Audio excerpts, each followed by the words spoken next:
during the explanation of why Iran is now on notice, a reason given for them being put on notice like they're a third grader, is that Iran apparently fired on a U.S. naval vessel. Now, I don't say that because it's true. I say that because Sean Spicer is going to say it in this video. I think General Flynn was really clear yesterday that Iran has violated the joint resolution, that Iran's additional hostile actions that it took against our Navy vessel are ones that we are very clear are not going to sit by and take. I think that we will have further updates for you on those additional actions, but clearly we wanted to make sure that Iran understood that they are on notice.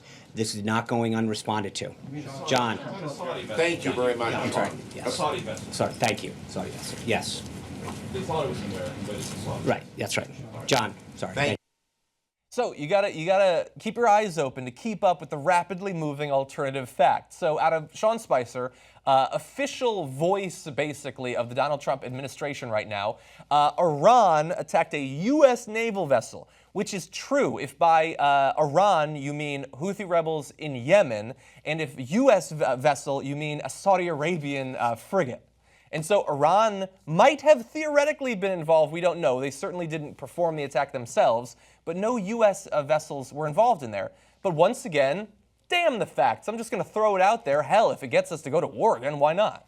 It's so incredibly important to go out of your way and not misspeak when it comes to these types of situations. Because if news organizations are carrying that soundbite, what if they don't include the part of the reporter in the audience correcting him and saying, no, Saudi, not U.S., Saudi, right? Saudi. And so Sean Spicer didn't even go out of his way to just reiterate clearly, oh yeah, that's right, it was not a U.S. Navy ship, it was, no. It was a Saudi vehicle, yeah.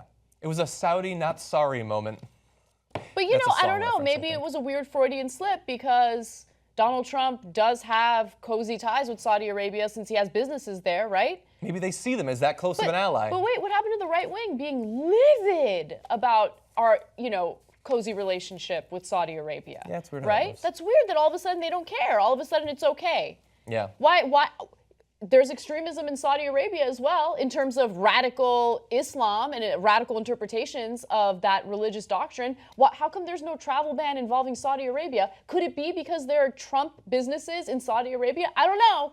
It's just a thought. Well, it's especially weird because we don't have time to play it, but he went on at length at the prayer breakfast about how they're cutting off heads. They're cutting off heads in ISIS. Haven't seen it since the Middle Ages. Cutting off heads.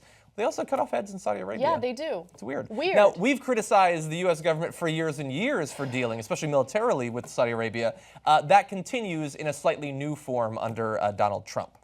But yeah, the ship thing, don't believe it. And it's weird and sort of scary that once again, the pretext for going to war, at least in the beginning stages, is a faked attack on a vessel. In this case, it didn't even exist, but we've had this before. In the Vietnam War, you had the Gulf of Tonkin incident.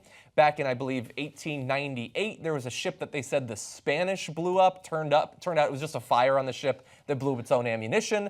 It's like whenever you need to start a war under false pretenses, the Navy's just got to get involved somehow. No, I feel like they're taking a page out of the Bush administration playbook, right? Where they lead to so much misinformation and confusion that you convince the American public to agree to a war that we shouldn't get involved in. I mean, how many Americans thought that Iraq had something to do with 9/11?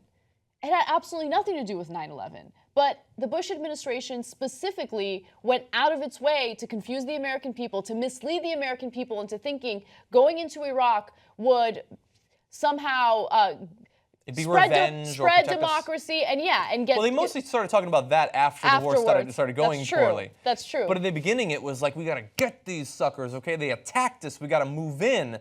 Oh, shit, this is going poorly. Democracy, ho! And it didn't really work out that way, unfortunately. Are you sick of the mainstream media? Then I got good news for you. We're going to hire some investigative reporters, and we're going to go house. We're actually going to investigate what's happening in this country and stand up for you guys. Help us do it. Go to tytnetwork.com/go. If everybody watching this video just gives a little bit of money, we'd have plenty to hire those investigative teams and unleash them on the country.